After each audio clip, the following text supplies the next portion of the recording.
台湾话艺术水阁好，国情解说两句啊，含你做参考。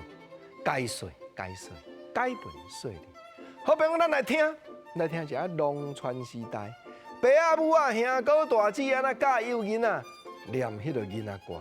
见面头一句讲：雷公哭哭蛋，啊赶落田。田会生柳枝，柳枝生毒斑，毒斑生柑仔，柑仔双头红。红的挽来食，青送丈人。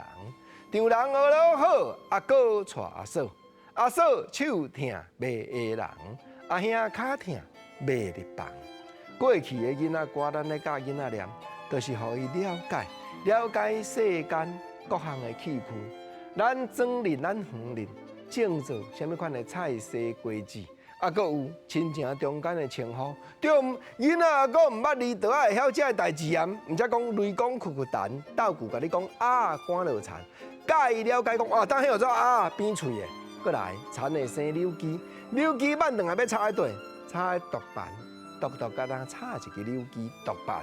过来毒斑会生柑仔，柑仔双头红，红的挽来食，青送丈人，红甲人又安怎斗句呢？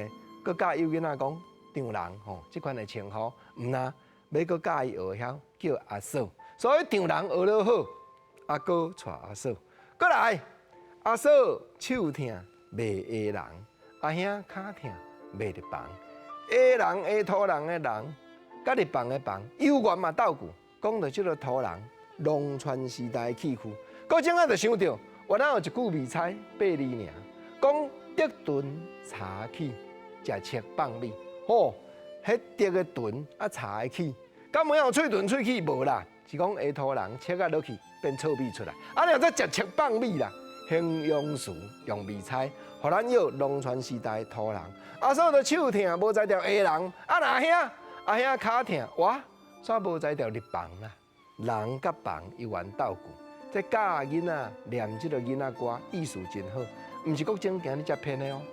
1931年，南音这本杂志，郭秋生发行人伊去收集的，伊就主张讲，台湾话爱用汉字写会出来，所以每一期的南音。